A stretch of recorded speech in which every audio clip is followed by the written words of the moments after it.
ये आपको 1 मिनट के अंदर बताता हूं कि WBC क्या होता है। तो WBC का जो फुल फॉर्म होता है व्हाइट ब्लड सेल्स। इसका दूसरा नाम है ल्यूकोसाइट। ल्यूको मीन्स होता है व्हाइट, साइट मीन्स होता है सेल्स। ओके, तो ये जनरली व्हाइट कलर या फिर कलरलेस होता है। क्यों? क्योंकि इसके अंदर हीमोग्लोबिन एब्सेंट होता है और हीमोग्लोबिन की वजह से ही ब्लड का कलर रेड होता है। ओके, तो इसका जो लाइफ स्पैन होता है वो बहुत ही शॉर्टर लाइफ स्पैन होता है। क्यों? क्योंकि हमारे बॉडी का सोल्जर है और सोल्जर लड़ेगा तो जाहिर सी बात है वो डाई तो कर जाएगा ही ना। तो अब ये WBC दो टाइप्स के होते हैं। एक होता है आपका एक ग्रैन्युलोसाइट, दूसरा होता है ग्रैन्युलोसाइट। तो एक ग्रैन्युलोसाइट के एग्जांपल हो गए monocyte, T lymphocyte, B lymphocyte.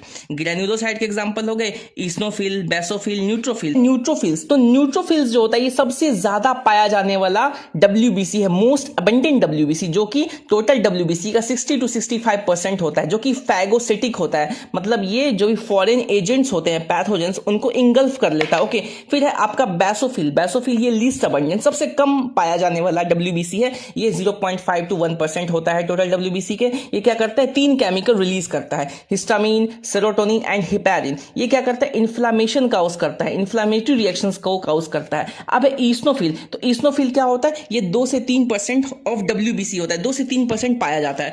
अब ये क्या करता है? हमारे बॉडी में जितने भी इन्फेक्शंस होते हैं उनको रोकता है, रेसिस्ट करता है, और ये एलर्जिक रिएक्शंस को भी काउज करता है।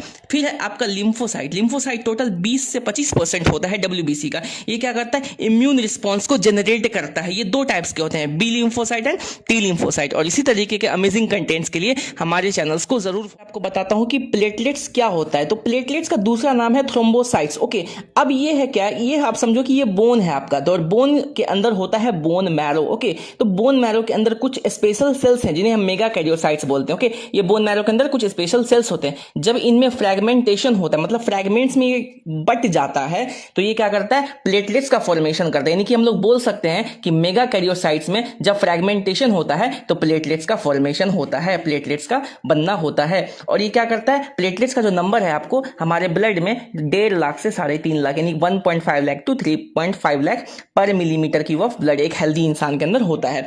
अब प्लेटलेट्स क्या करता है? ब्लड क्लॉटिंग करवाता है। ओके, डेंगू फीवर में क्या होता है कि प्लेटलेट्स का काउंट रिड्यूस हो जाता है, जिसे हम बोल देते हैं थ्रोम्बोसाइटोपिनिया, मतलब प्लेटलेट्स का काउंट कम हो गया। अब क्या करता है? जैसे ही प्लेटलेट्स का काउंट कम हो जाएगा तो क्लॉटिंग डिसऑर्डर, क्योंकि प्लेटलेट्स का काम होता है ब्लड क्लॉट करवाना, तो क्लॉटिंग नहीं हो पाएगा, और क्लॉटिंग नहीं होगा तो बॉडी से एक्सेसिव ब्लड का लॉस हो जाएगा। और इसी तरीके के अमेजिंग कंटेंट्स के लिए हमारे चैनल्स को जरूर फॉलो कर लीजिए। Okay, thank you so much.